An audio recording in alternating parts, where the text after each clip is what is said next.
morning, guys. Ayan. Madungis na umaga. Aga kong nagdungis kasi aga kong naglinis ng bahay. Medyo mahangin today at na makulimlim. Ayan, dito sa aming morning view. Makulimlim. Kahapon nga, sobrang lakas ng ulan. Kala mo may bagyo yung hitsura. Tapos ang lakas ng hangin. Hindi na ako nakapag-vlog kahapon. Gawa ng na-busy kami mag-buff ng aming floor. Ayan, ito na yung aming floor dito. Hindi ko na kasi na-vlog yung before. Yung rough pa siya. Kasi sobrang na-busy kami. So, ngayon, ito na yung update ng bahay. Yung huling vlog ko, hindi pa nakakabit yung countertop.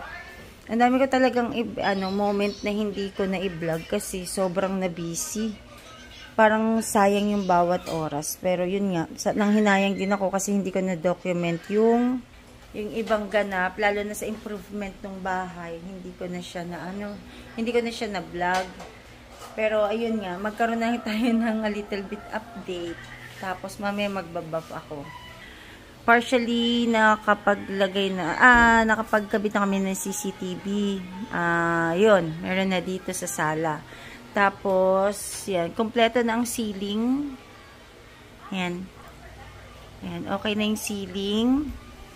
Ceiling dito sa pagitan.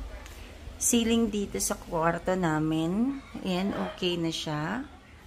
Ceiling dito sa kwarto nila si Kel. Ayan. Lumipat kami dahil lumipat na kami dito sa bahay. Gawa ng, diba nakatira kami sa barracks. Ang lakas na kasi talaga ng ulan.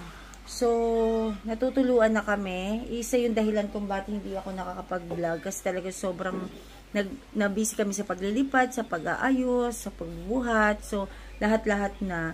Kaya, ayun. Eto na lang yung na-vlog ko. Yung tapos na yung iba. Pero yung labas hindi pa tapos. Mamaya mag-tour tayo dun.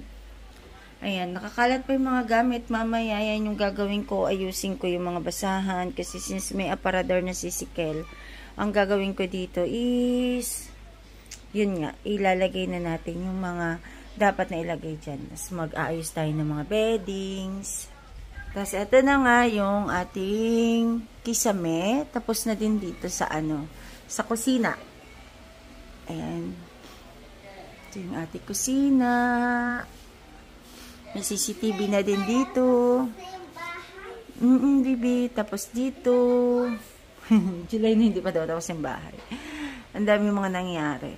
Tapos sa CR. Okay na. Ay, yung CR. Salamin na lang dito. Naghahanap pa ako. Ayan. Binili ko sa Shopee. 100 plus lang. 130 yata. 150. Basta sobrang mura lang. Tapos sobrang fluffy. Ang sarap sa paa. Ayan o. Baka comfy. Sarap sa paa niya. Ayan. Na-enjoy na namin yung bottom. Ito yung CCR natin. Wala pang window. Papasukatan pa lang. Pipilihan. Pero yung sa shower, okay na. Yung shower sa hand shower, okay na. Ayun.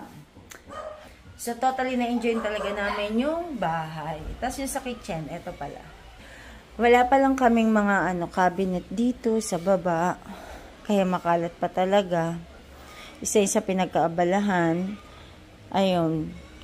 Yan lang wala pa. Pero ito, nagagamit na namin. Dito na kami nagluluto. Ito pala pinabili ko sa classmate ko. Umuwi from Saudi. Apakaganda nito, Windsor.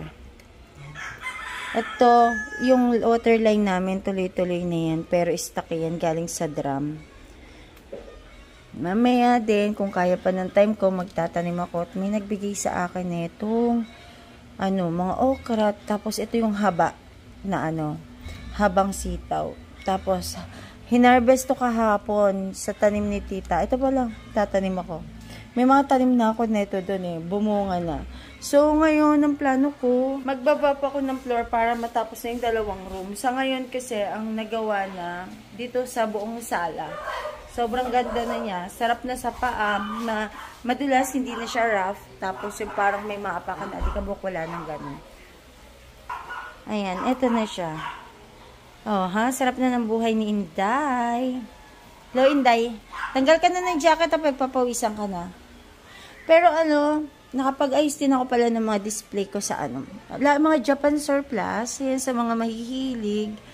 Yan, Japan surplus. Tapos yung na-arrange ko na din. Yan, siguro ano ka na lang yan. Hiwalay ko na lang na vlog. Kasi sobrang nag-enjoy ako sa mga Japan surplus.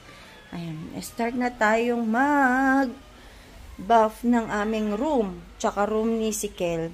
Tapos, ayusin namin yung mga ayusin namin yung mga basahan. Tsaka iba pang mga gamit. Para may organize namin ng tama yung yung mga namin dito. Mga gamit namin.